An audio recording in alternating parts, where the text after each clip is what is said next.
With a new AMD R7 processor, a Crossfire configuration of RX 480s, and a SSD with everything else you would expect in a high-end gaming system, including Windows 10 inclusive, in the price of $1,280. This PC is amazing for its price. The new AMD Vega GPU is coming out soon. I would still recommend waiting for those, but this system, if you want to buy a system now, is very good.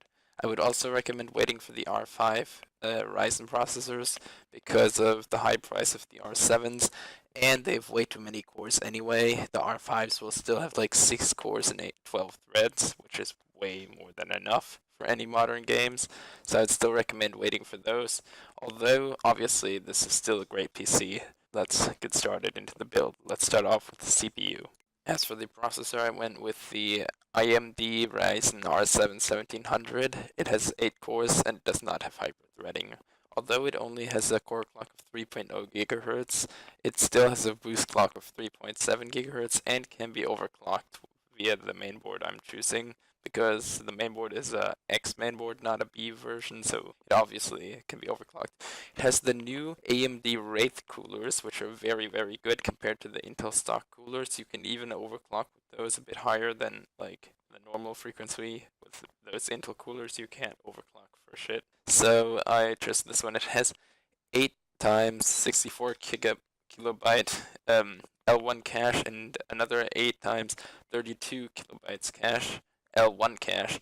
It has 8 L2 cache, which makes it insane with the amount of cache it has. If you remember those Intel processors, they have like 6, I think, kilobyte cache, as far as I know, or maybe no, it was megabytes cache. This thing has 16 megabyte cache, so more than double the amount of those Intel processors. I mean the i5s. The i7s have 8 megabyte, so this one still beats it anyway. This processor will perform great with its multi-threading.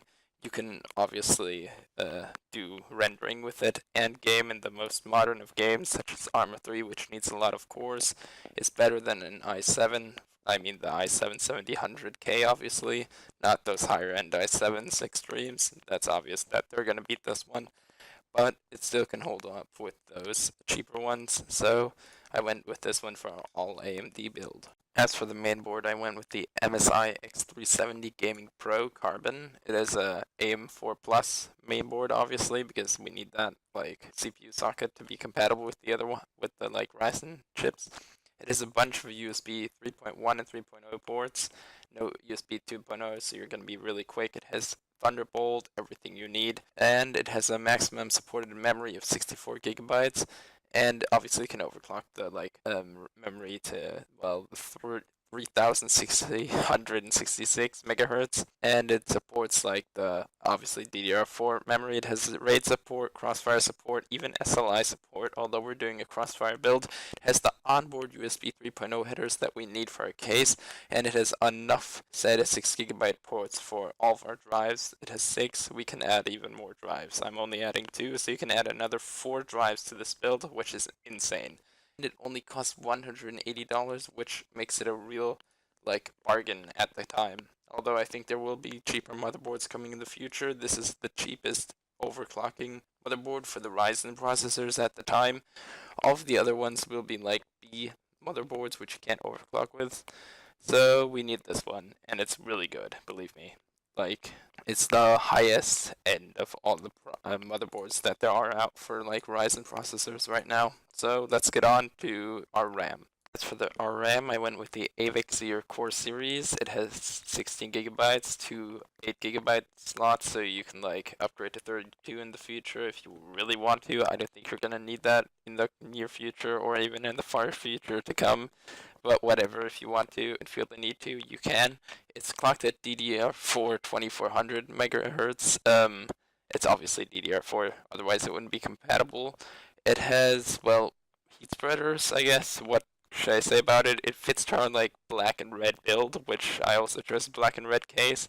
And our motherboard is also like a bit blackish reddish, the MSI one.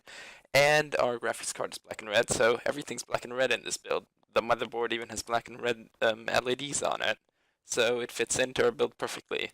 I'm going with the all AMD builds. It obviously has to be black and red. So let's go on with, I think, our drives. Yeah, let's go on with our drives.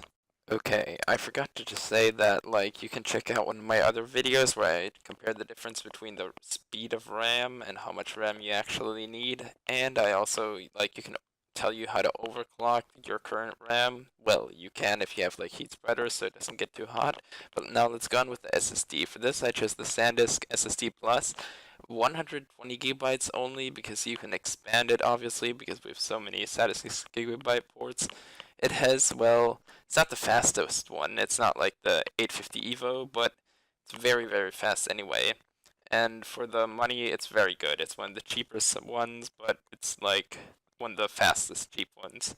So let's go on with our hard drive because that's going to be our main storage. Since the SSD is only for putting on like our Windows and our main boot applications, so we don't have to like wait forever for our game system to boot, I chose the Seagate Barracuda 1 terabyte as our hard drive. It has 7,200 RPM, and it's obviously like has the internal hard drive. It has hard drive covers too.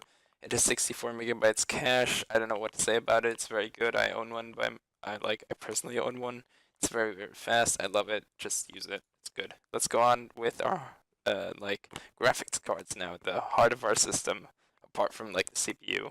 Graphics cards are going to be two RX 480 8GB versions. I chose the Red Devil versions because they have 3 coolers and they fit into our build because they're like red and black, and we have a AMD build, red and black. Yeah. I'm not an AMD fan. I personally own Nvidia and Intel, but AMD still rocks there. It has a core clock of 1.1 gigahertz. It has a boost clock too of 1.3.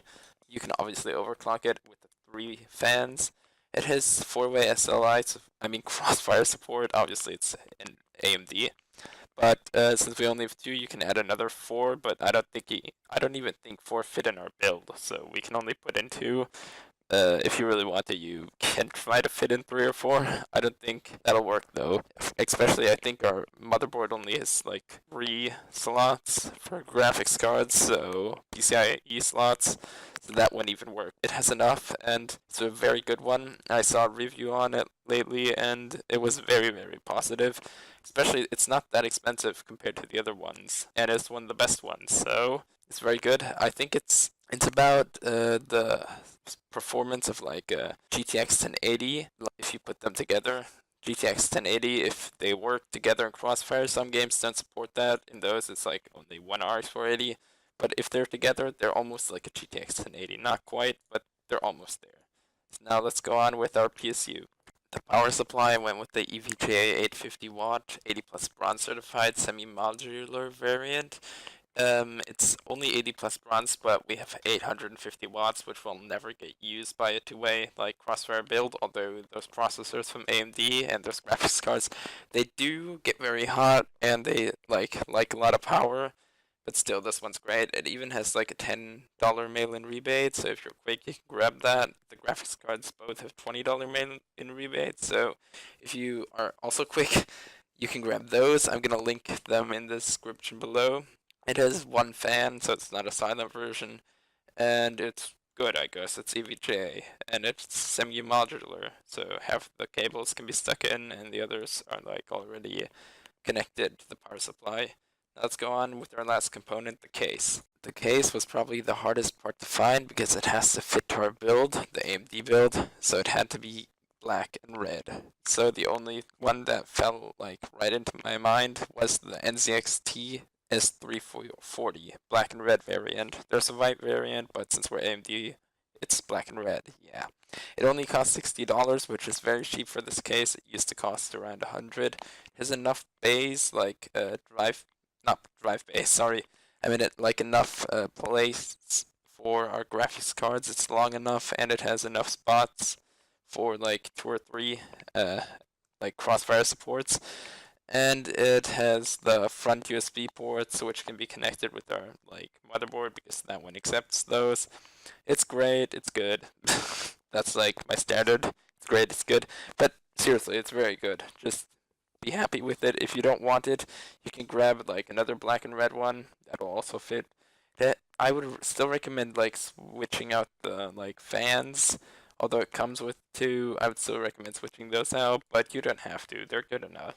Obviously, those Noctua fans from Noctua for like $20. They're very, very silent. They're really good. So if you grab 3 of those and stick them in there, this will be nearly silent. And if you downclock your graphics card, it'll be even more silent. So, no, there's not much more to say to the case.